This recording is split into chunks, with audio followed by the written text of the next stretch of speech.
8 years ago, I walked away from my marriage and the Amish community. I packed my life into a single bag that I could easily carry, slipping away before the dawn broke over the horizon. Standing on that pitch-black road, watching the silhouettes of the farm buildings recede behind me with an empty stretch of highway ahead, I promised myself I would never look back. For nearly a decade, I kept that vow. Then came a Tuesday night this past October, accompanied by the kind of persistent, heavy autumn rain that isn't violent, but is entirely relentless, slowly soaking through everything it touches. I was resting on the sofa in my apartment, holding a warm cup of tea and looking down at a book I wasn't actually reading, when a sudden knock sounded at the door. I want to share exactly what unfolded after that moment. But before I take you into that evening, I have a quick question for you. If you are tuning into this story, where are you listening from today? Please drop your country in the comments section below, as I truly find joy in discovering where in the world these narratives resonate with people. To give you some context about who is speaking, you can call me Ruth for the purpose of this story. I am 35 years old, and I live in a modest two-bedroom apartment located in a mid-sized city in Ohio. In terms of actual distance, I am not all that far from the vast Lancaster County farmlands where my first 27 years were spent. It is distant enough that my daily drives never accidentally bring me past the old family property, yet close enough that on certain mornings, when the early sunlight streams through my kitchen window at a soft, low angle, it perfectly mirrors the warmth that used to hit the kitchen of the home I abandoned. When that happens, I am forced to pause entirely before I can resume whatever task I was doing. For the past 6 years, I have earned a living at a fabric shop, working my way up to the position of assistant manager. It is a title that brings me a quiet sense of accomplishment, even though personal pride was something I was conditioned to reject from childhood. My social circle consists of 2 individuals I consider genuine friends, alongside a cat named Clara. Most people my age might look at my existence and find it far too simple or lacking, but I have never viewed it through that lens. To me, a muted life has always felt just right. I spent my formative years embedded in an environment where silence was the default setting, and when the time came for me to leave that world, I wasn't running toward noise. I simply wanted the quiet to belong to me. I am finally opening up about this journey 8 years after leaving my marriage and my people, because of what transpired when that knock echoed through my apartment on that rainy autumn evening. And because I feel that after processing everything in the stillness, I am finally capable of speaking the unvarnished truth. This isn't the sanitized, simplified version I have shared with the few people in my current life who know snippets of my past. This is everything. To understand where this story ends, let me take you back to the beginning, back to the farm, and to the young woman I used to be before she realized that the reality she occupied wasn't the only one available to her. That version of me was only 19 when she walked down the aisle. Not wait for an invitation to enter. They simply take up residence inside you, leaving you with only 2 choices, to bury them deeper or to find a way out. Initially, I attempted to bury it. I turned to intense prayer, which was the standard remedy our community prescribed for any internal turmoil, and while my prayers were deeply sincere, they brought no resolution to the ache. I tried to throw myself into harder labor, aiming for a more perfectly managed home, a more productive garden, and a more flawless adherence to the expectations placed upon an Amish wife.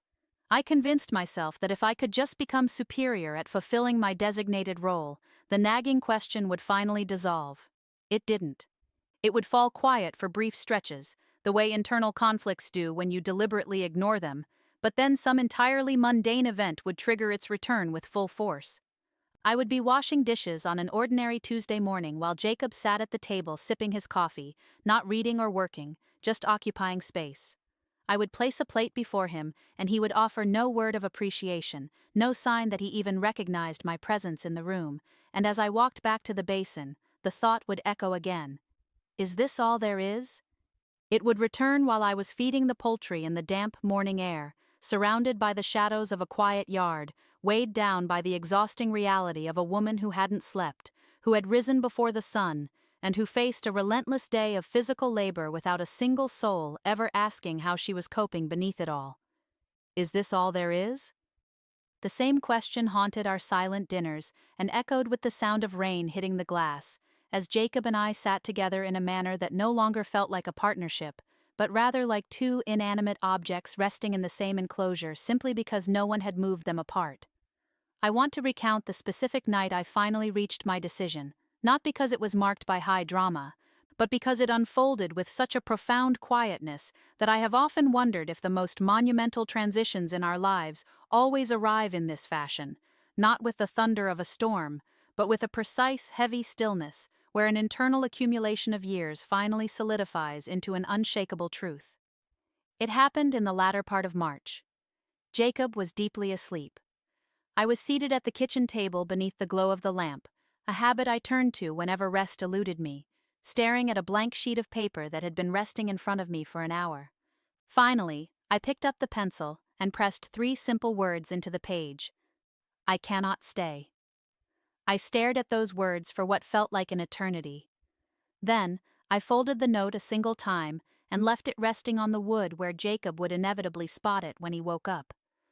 I slipped back into the bedroom, quietly retrieving the bag I had spent months secretly packing and hiding in the deep corners of the wardrobe. I pulled on my coat, walked back through the kitchen without casting a single glance toward the note on the table, opened the front door, and stepped out into the freezing March night. I began to walk. The farm dissolved into the darkness behind me as I faced the unlit road ahead, carrying my entire existence in a sack slung over my shoulder, feeling for the very first time that the question haunting my life was finally meeting its answer. The initial 12 months outside the community were hands down the most grueling period of my life, not due to a singular catastrophic event, but because every basic aspect of survival presented challenges I had never even considered. I had been raised in a universe that supplied everything a person required: food, housing, social connection, a clear purpose, defined identity. I stepped away from that world at 27 years old, equipped with nothing but a single bag, $314 accumulated over a year and a half of secret saving, an 8th-grade education obtained from a one-room Amish schoolhouse, and no official papers except for a birth certificate I had discovered among my mother's things years prior, and kept without fully understanding its value. The secular world does not mold itself around your presence. That was the very first lesson I absorbed. The Amish community, despite its internal struggles, is constructed entirely around the individuals within it. Everyone recognizes your name, everyone knows your lineage, and everyone holds a specific function and position that is reinforced by the collective group. The modern world functions entirely differently. You either find a way to anchor yourself within its framework, or you simply get swept away.